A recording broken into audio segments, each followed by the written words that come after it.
My name is Avraham Stolik, and I'm going to take you on a journey today, 2,000 years ago.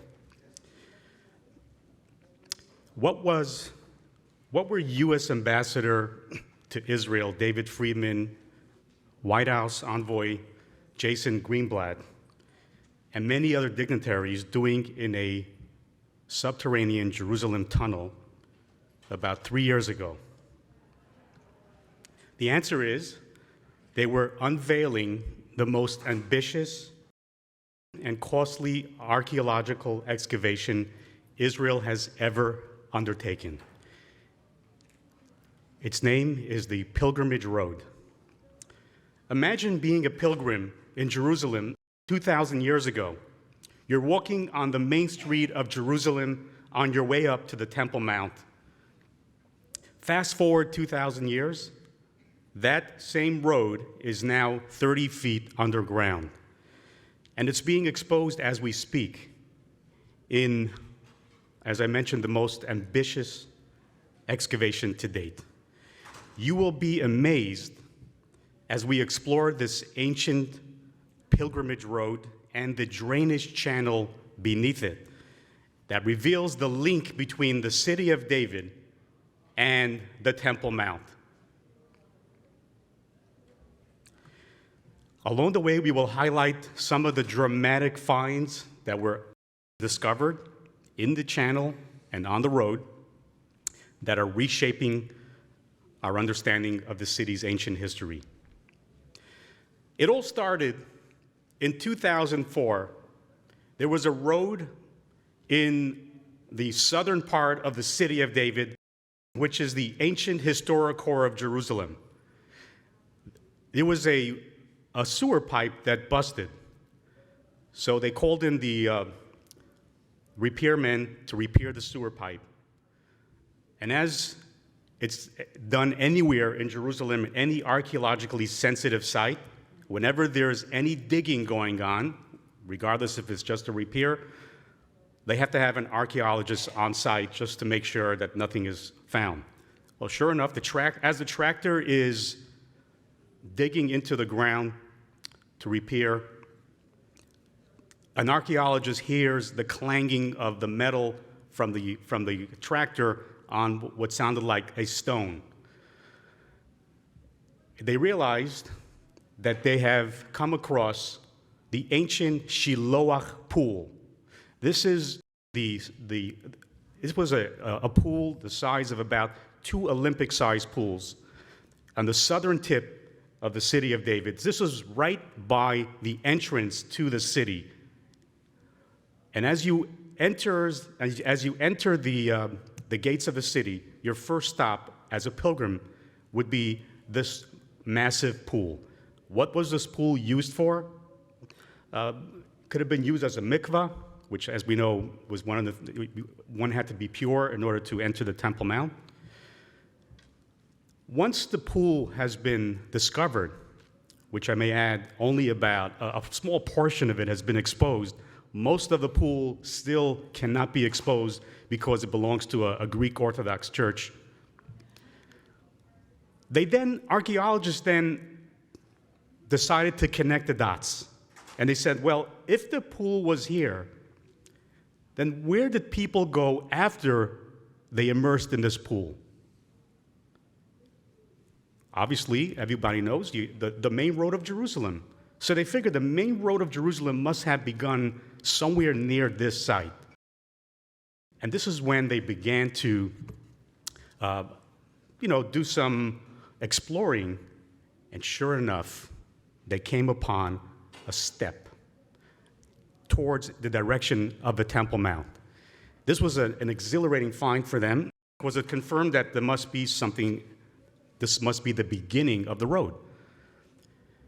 And as they begin to expose this stepped road, because the road is built on a hill, as we ascend towards the Temple Mount, they then discovered a hole in the road.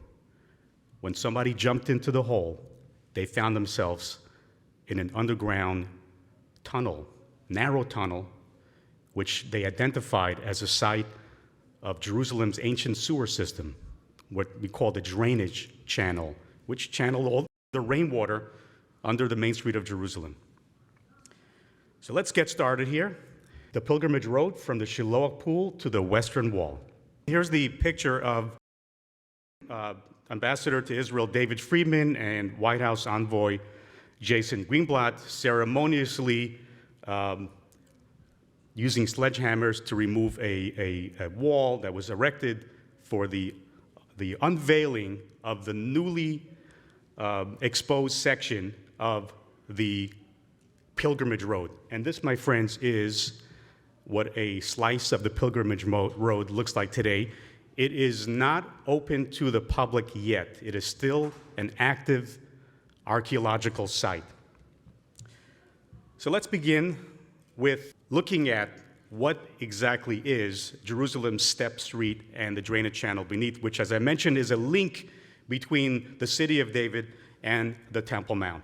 So as you can see here, you can see the red line indicates where the road begins on the southern tip of where you see the city of David is located. Now, the city of David is a ridge jutting out south of a Temple Mount, and it has been identified conclusively as the site where Jerusalem began. This is the city that King David captured from the Jebusites. It is now, pre-COVID, there were 1 million annual visitors visiting the city of David. It has become a must-see destination in Jerusalem, obviously after the Western Wall. So you see that little pool where it says Pool of Siloam? In Hebrew, it's called the Shiloach Pool. And by the way, the Arab village, which is located near this area, is called till today Silwan, named after this Shiloach Pool, Siloam. And you see the red line indicates where the road began from the pool at the bottom edge of the city, where the entrance to the city was, and it made its way up along the edge of the city of David, and then it continues alongside the western wall of the Temple Mount. So actually, when you stand in front of the temple, the western wall, the Kotel, the prayer plaza, you're standing a number of layers above what used to be the main street of Jerusalem. You can see, if you've been to areas that have been exposed south of a western wall plaza near the Robinson's Arch, you can see the main street of Jerusalem that has been exposed. Has anybody here been to the Jerusalem, the Kotel tunnel tours? Okay, so I see almost all of you have been there. There is a section of a Kotel tunnel tours which takes you on the main street of Jerusalem. So that would be right around over here is where the Kotel tunnel tours, and the area I mentioned before near Robinson's Arch is over here. So some of these sections have been exposed, but this entire section has been covered up. And you ask, wait a minute, this was a regular road like we have today, a street under the sky? Why is it 30 feet under the ground? And the answer is because when the Romans destroyed Jerusalem, we just commemorated Tisha B'Av, the 9th of Av, last week. That's actually this past week, on Sunday, where the Romans destroyed Jerusalem. Well, they did a quick job. They destroyed the buildings. They burnt the place down, and all of the rubble has just accumulated. And when the city builders continued to build on at some point, they didn't remove all the rubble. They didn't have tractors like today. It wasn't feasible. So they just built on top of the existing destruction layer. And this happened a number of times. And now the road is underground. As we take a look here, you see the pilgrimage road leading from the Siloam pool to the Temple Mount. Here's the city of David put out this map. You can see the road. Here's the pool, massive pool. And this was the main road leading up to the Temple Mount. And this is superimposed on what the Temple Mount looks like today. And here you have another view of the road. And this is what, when the temple was in existence, this is what based on Josephus's writing and archaeological finds, this is what the temple would have looked like. So you have the people actually walked up towards the main entrance of a Temple Mount right here, the double gate, triple gate, known as the Chulda gates. Here's another view. This is a reconstructed view by collaboration between the Israel Antiquities Authority and the UCLA. They did a simulation. And you can see here, the main road of Jerusalem, step road in this section here, along the Kotel. It's not a step road, it's a smooth road, flat road. But here, it's because it's on a hill, so we have a step road. Here's a reconstruction, an illustration of a street scene on the main road of Jerusalem, where people were walking up with their offerings for the temple. Some people are carrying their first fruits for the Bikurim. It was a busy place. During the three major festivals of Passover, Shavuot, and Sukkot, this was a busy, there were tens of thousands, perhaps even hundreds of thousands of pilgrims that would come to this area in Jerusalem to visit the temple. You have the road above and the channel below. So you see here, you can actually see here where the street, the street was broken, and you can see the drainage channel underneath the stepped road. And you see this section of the road is actually much narrower than the picture we saw earlier. This is when they only discovered one section, and then they later found another section, and they realized that they connect. Here you can see an illustration during the temple era, people walking on the road above and the drainage channel below. Today, like I mentioned before, the road is not open to the public yet, but the drainage channel is. You can actually walk from the Pool of Siloam all the way till the Kotel underground, following that ancient drainage channel. Here's a better, closer picture of that road with the drainage channel. Let's watch this short clip of one of the representatives of the city of David, Doron Spillman, giving a quick tour of this area. Here I am at the archaeological site of the Siloam Pool, discovered by archaeologists in 2004. Mentioned in the Bible, the Siloam Pool was the major water-drawing source of ancient Jerusalem. These, in fact, are the stairs that brought Jewish pilgrims down into the pool to purify before they began the dramatic ascent up to the Temple Mount. Archaeologists, however, ask themselves a question. If this was the pool, how did those pilgrims actually walk up to the temple and the Western Wall? That brings us to our next and perhaps most exciting discovery. This is the ancient pilgrimage thoroughfare, and these are the very stairs that are being excavated that once carried millions of Jews from the Siloam Pool up to the Temple Mount 2,000 years ago. All right, let's take a look at some of the characteristics of the road and the drainage channel. So this is the road. Again, this is a section of the road. It's not the original size, as we'll see. It was originally 25 feet wide, but this is a small section of it. It had a unique pattern. Take a look at these stairs going up. You'll see there are two stairs and a landing. This followed a similar pattern of the main staircase leading up to the Temple Mount main entrance on the southern wall of the Temple Mount. Similar pattern. Some people say that this was done deliberately in order that your steps up to the Temple Mount should be focused. Using modern-day lingo, you can't text as you're walking up these steps because you will stumble. So your steps have to be deliberate. There were 600 meters from the pool until you reach the Temple Mount.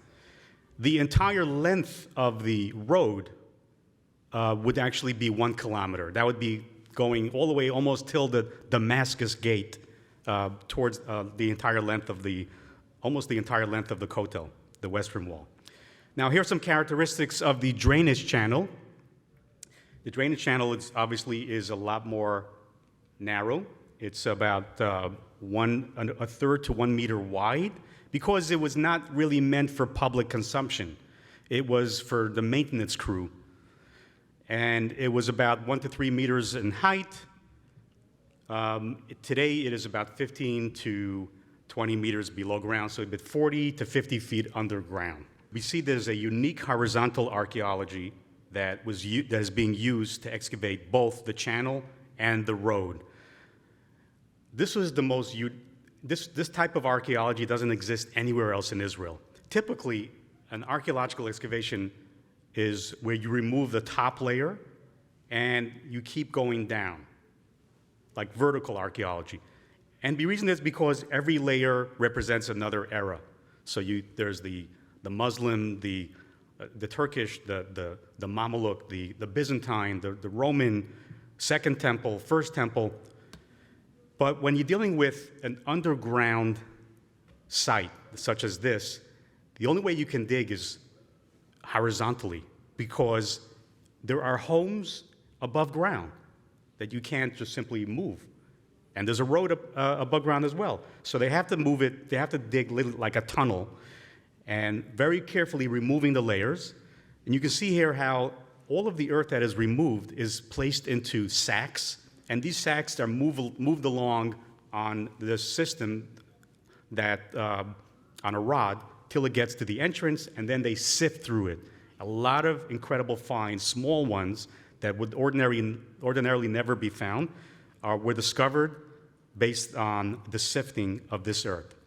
And here you can see on the road, another more elaborate system. They have these buckets that are filled up, coming from the beginning of the digging, where the digging is taking place, and the earth is filled onto the buckets. It's then moved along. This one is an electric system, so it just moves along, and it is sifted. So a little bit of history of the drainage channel and a little bit about, specifically the drainage channel. This is a very revealing slide. So this is the development of the Temple Mount throughout its various phases of expansion. So you have over here color-coded. The center yellow area was the size of a Temple Mount plaza in King Solomon's time, the first temple, and also the beginning of the second temple period. Roughly you would say about 750 foot square. Then the orange color-coded extension was done by the Hasmoneans, in Hebrew the Hashmonaim, the descendants of the Maccabees. They extended it to the south. The green is the largest extension by far, and that was done by King Herod. Herod was known as one of the greatest builders in history. And the Western Wall that we have today, which is roughly, this is where the Western Wall Plaza is the remnants of the second Temple Mount walls built by Herod and his builders. So if you take a look, remember these color codes and the three phases of expansions. And now let's look over here from a bird's eye view, and we can see very clearly. This is the southwestern corner of the original Temple Mount Plaza walls. There used to be a drainage channel in Jerusalem that went along here. And what happened was, when the Hasmoneans made their extension, it went right over the drainage channel.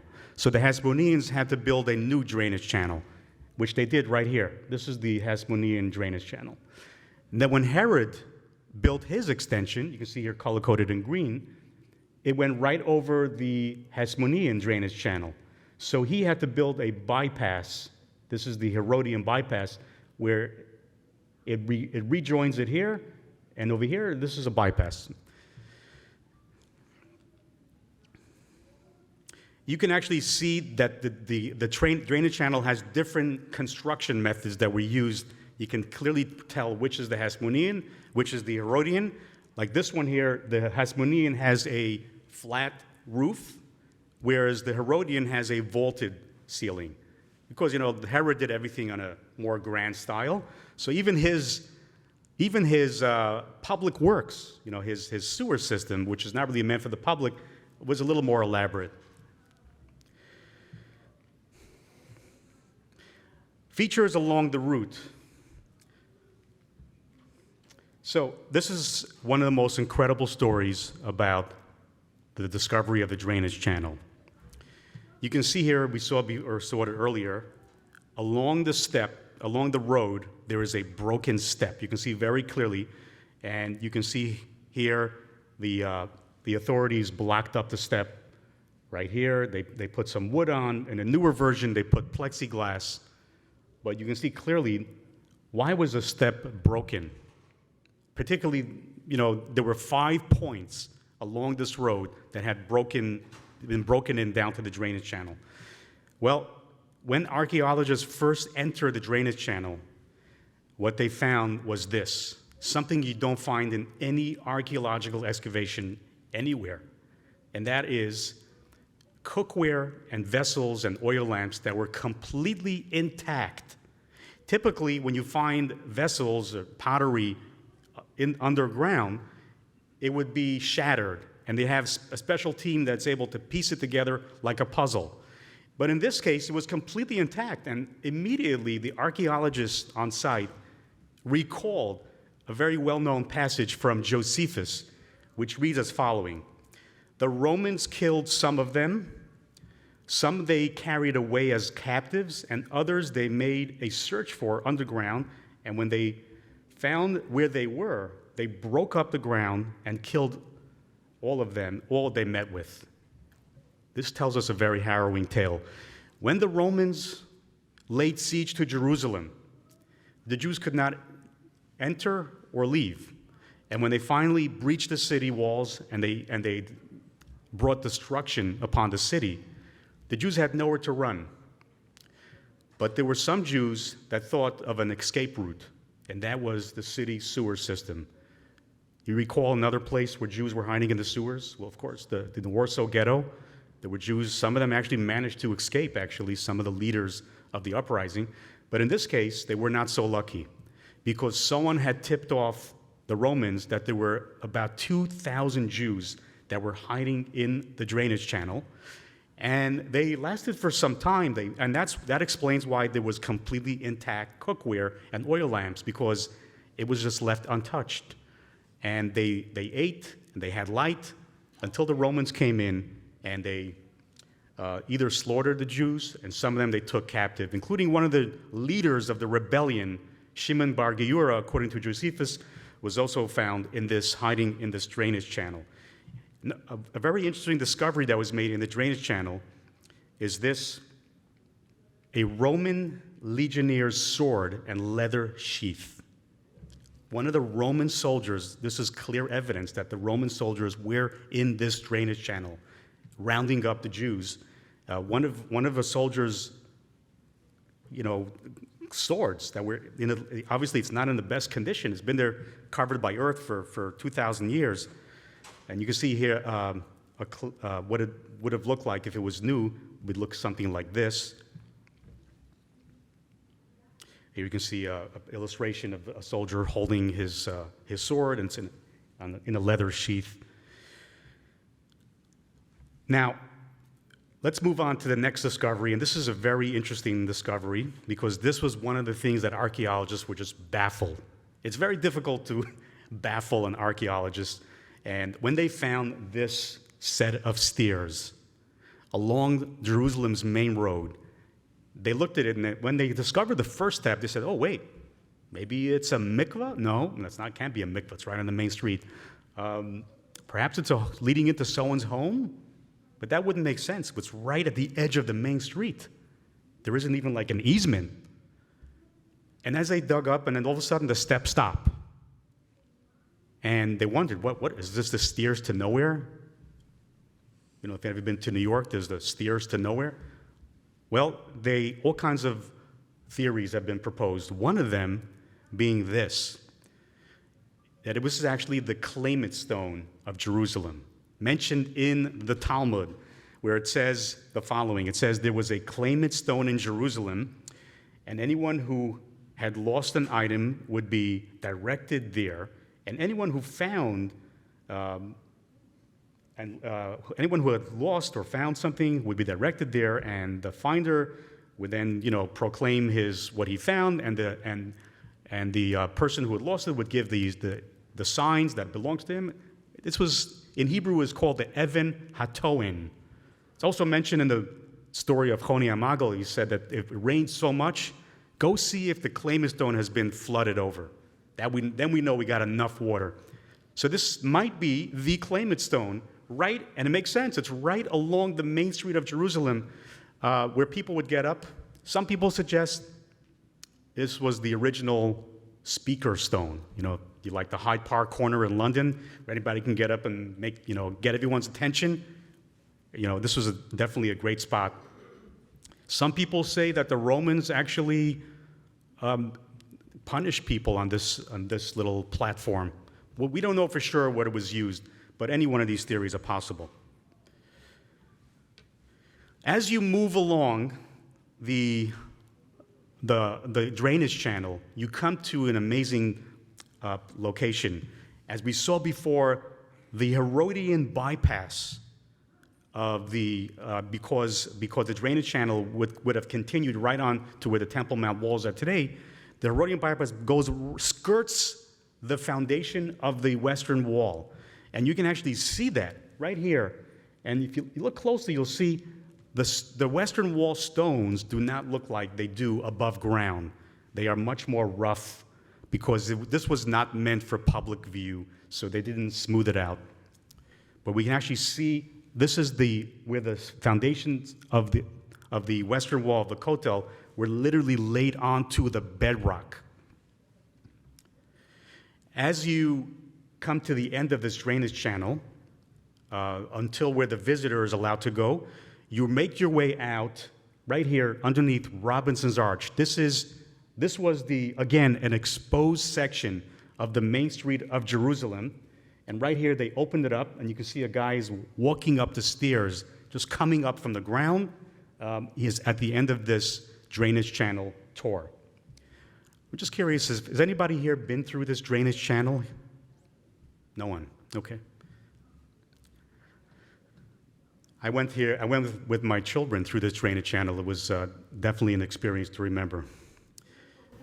Is it the same thing when you walk underground and go down, and you start walking in water? No, there's no water in this one, especially not in the summer. Maybe during the winter. So let's look at some of the incredible artifacts that were found inside the drainage channel and on the road. So we start with this.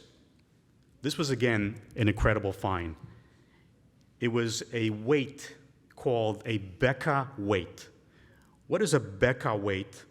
A Beka weight is a certain measurement that would be the same exact measurement as a half shekel. So as we know, the Jews were compelled to give an annual tax of a half shekel for the upkeep of the Temple Mount, of the temple. And at some point in the first temple period, there were no half shekel coins. There was no half shekel. There were no currencies that they would use that could be appropriate half shekels. So what did they do? They had silver, and a shekel is a weight. It's a certain weight measurement.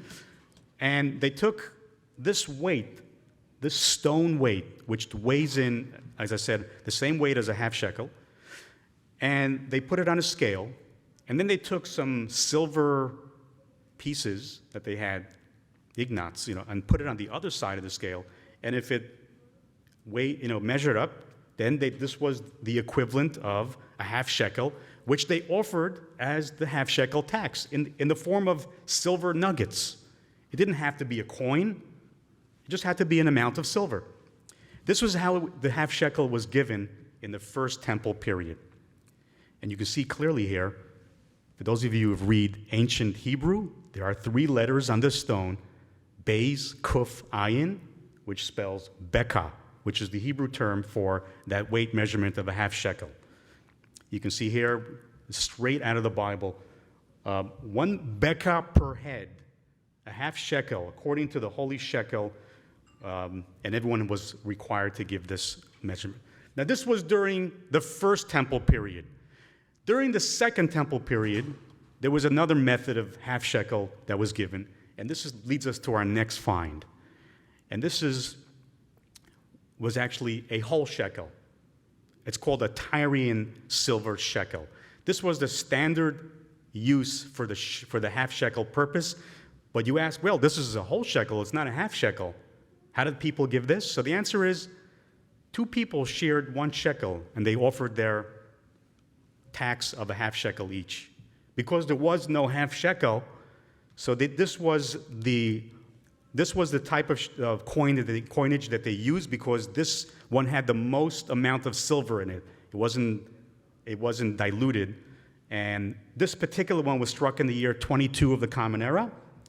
It was used, this type of shekel, for half shekel purposes, was used in the Second Temple period from 125 before the Common Era until 66, which was 4 years before the Second Temple was destroyed. What did they use after the year 66? So that was the first time in history that a half shekel coin was minted for the first time. And that was done by the rebels. The rebels in Jerusalem on the Temple Mount minted their own shekel. They had plenty of silver. So far, the half shekel has not been found on this road or the drainage channel, but a half shekel has been found from rubble that was taken out of the Temple Mount. What they did find in the drainage, on the road, is this. They found a rebel shekel. Not a half shekel, but a shekel. This was found last year.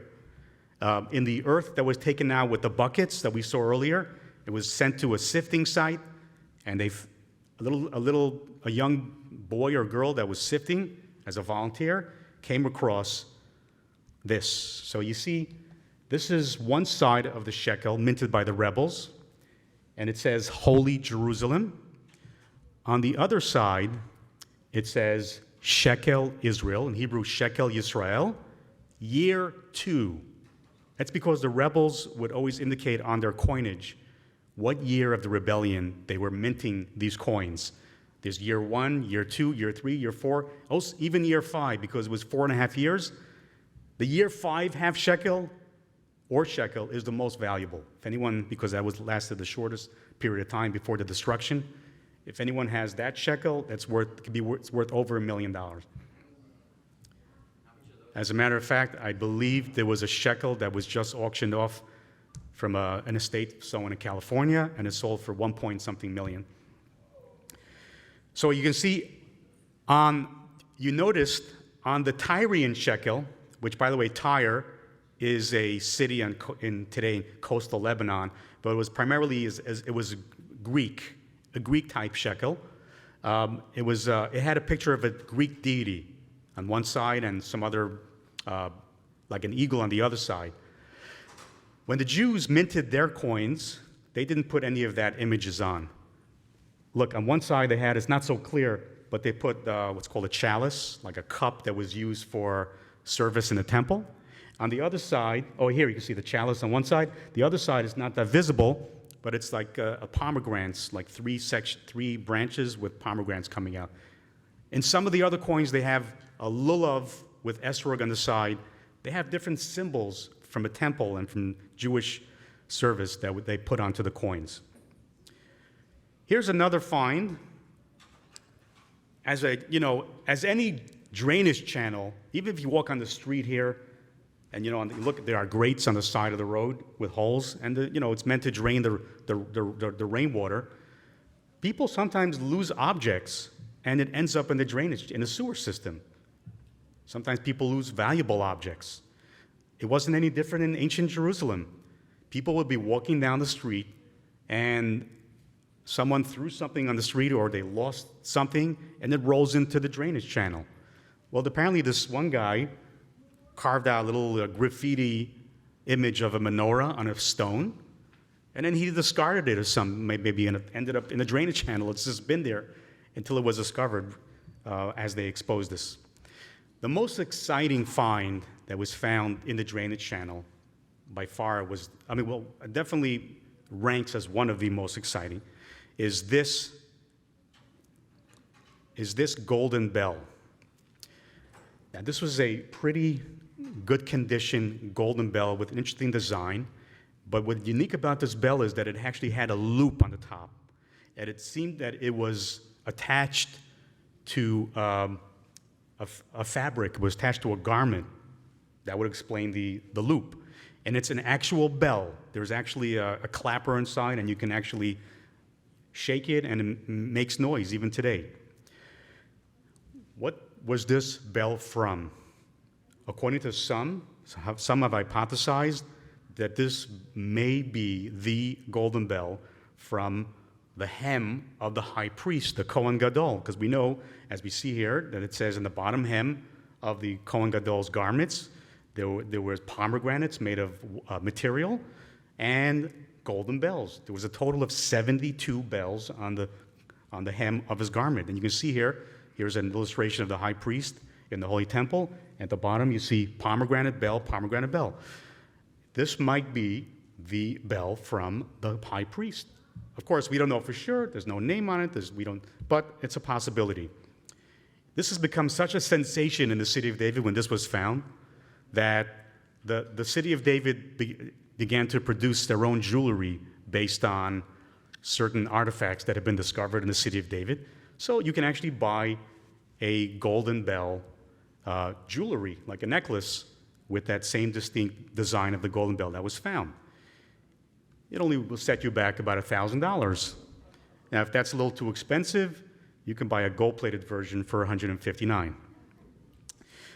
The next discovery was actually an extremely rare discovery that literally was one of the first times that they found an object that clearly tells us about temple activity.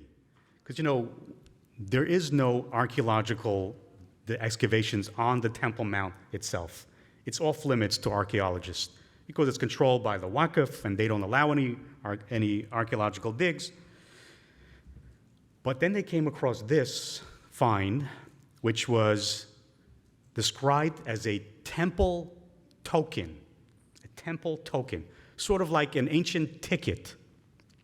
What was this token used for? So first, let's see what it says here.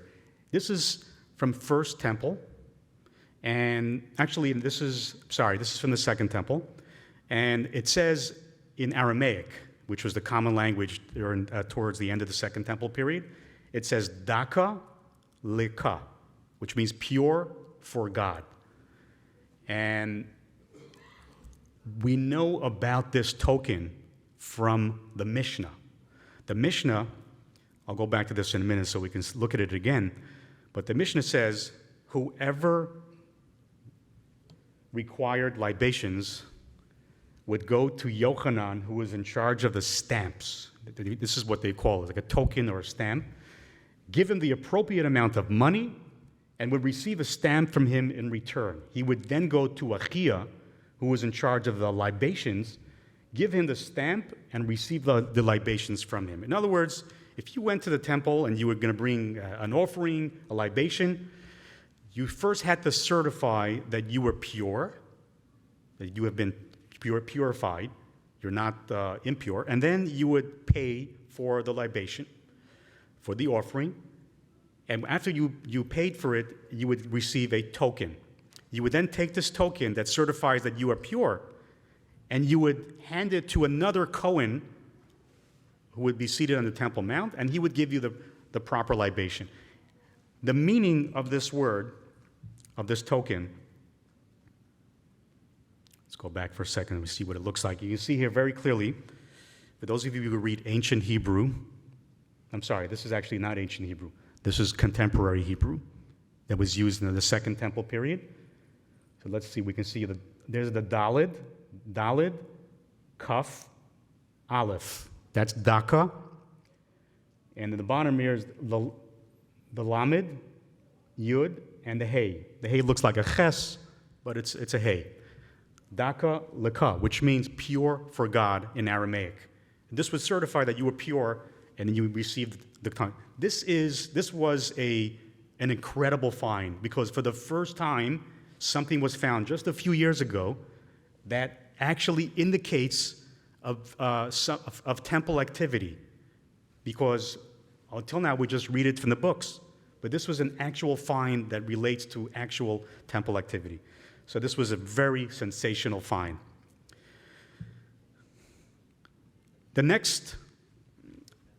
discovery that was made on the road, and this will be our last one. At some point, as they uncover the pilgrimage road, they realize that the road widens a little bit. And then they found all kinds of measurements, little stone weight measurements and other measurements. They realized that this must have been the original shuk of Jerusalem. Well, it's on the main street of Jerusalem. It would make sense that this is the main thoroughfare. This was the original shuk Machane Yehuda of Jerusalem. And it wasn't long until they found this. This was made of stone. It was a table measurement. So this was, you can see a cavity at the center of this stone. And at the bottom, if you look closely, you can actually see a hole. So this was the shuk manager, the market manager, who was known as the agronomist. He would be in charge of any weights and measurements that were done in the give and take and what the merchants of Jerusalem needed. So let's say I wanted to purchase one, let's use an ancient unit of measurement, liquid measurement, a log, right? Today we have, let's say, a liter or a gallon, a quart. Then they had a log. So let's assume I want to sell someone one log of wine, but I don't have the proper measurements to measure a log. So the market manager would have a table with a number of different cavities that would have already the precise measurements of different liquid volumes. So you have this stone here, you pour your wine from your jug into this cavity, and because there's a little tiny hole on the bottom, you can actually plug that hole either with your finger or put something else in until it fills up to the top. Now you know that this is one log of wine. You then took the buyer's jug that was empty, and you put it underneath this stone weight, and you remove the plug, and the wine would just run into your jug. And now you know you purchased an exact log of wine. So this is a fascinating find that indicates that this is where the ancient shuk of Jerusalem used to be. It belonged to Jerusalem's central market manager. Before we conclude, you saw some of the photos earlier of the Jerusalem's main street that's being uncovered as we speak. And it's, as I mentioned, it's one of the costliest excavations. It is the costliest excavation Israel has ever undertaken. Why so? You may have noticed in the photo, there was steel reinforcements above your head. And that's because when you're excavating a tunnel, about 30 feet underground, and there are homes above, if you don't reinforce the ceiling, there's a concern that it will start collapsing. So the Israeli archaeologists hired these engineers. They consulted Swiss tunnel engineers who have experience with tunneling through the Alps, and they now work in tandem. So as the archaeologists begin to remove the earth, a certain section is exposed, immediately the engineers come and they begin to weld, and they extend the steel structure overhead so that it holds the ceiling in place. It's an incredible accomplishment that they've actually won a tunnel award. This is an international tunnel engineering award for an archaeological tunnel that is not to be found anywhere in the world. It's unique. Someday in the next number of years, it's going to be open to the public. Let's just conclude with this quote from the Mishnah. The Mishnah tells us an interesting law. We know that the pilgrims were obligated to go up to the temple, and you either would go at the 3 major festivals or you would try to go at least once a year, and you had to go by foot. That's the term In Hebrew, Ole Regel. Even the names of the festivals in Hebrew in the Bible are called the Shalosh Regalim, the three festivals. Regel means your foot, because you had to walk up to the temple. From where did you have to walk? Can I take my car if I lived in Tzfat? Can I drive down to Jerusalem? You can, but from a certain point you had to walk. From where? So we have it. So we know that it's from the beginning of Jerusalem. And here's an interesting disagreement. Does a minor have to walk? Is he obligated to be a pilgrim? Who is a minor? Whoever is unable to ride on his father's shoulders and go up from Jerusalem to the Temple Mount is the words of Beit Shammai. But Beit Hillel says, whoever is unable to hold his father's hand and go up from Jerusalem to the Temple Mount, as is said, 3 regalim. So according to Hillel, if your child can walk from the city gates of Jerusalem, which was near the Siloam pool, which we saw earlier, up to the Temple Mount, which is about 600 meters, if he can walk up those 600 meters on his own feet, he is then obligated to make the pilgrimage to Jerusalem. That's where we see these 600 meters, which is being excavated as we speak, are the most important 600 meters in the pilgrim's journey. That's when they arrive at the city, they purify themselves, and they make their way up. It's called Ola Regel. You're going up, Aliyah Regel, because you're walking up that step street, and you're going up towards the Temple Mount. Just to conclude, we're going to take questions in a minute. I hope that you enjoyed this presentation. I do a number of other presentations relating to Jerusalem. A number of years ago, I've done something called the Archaeological Claim to Jerusalem at a JLI retreat. Another very popular one I do is called Underground Secrets of a Temple Mount.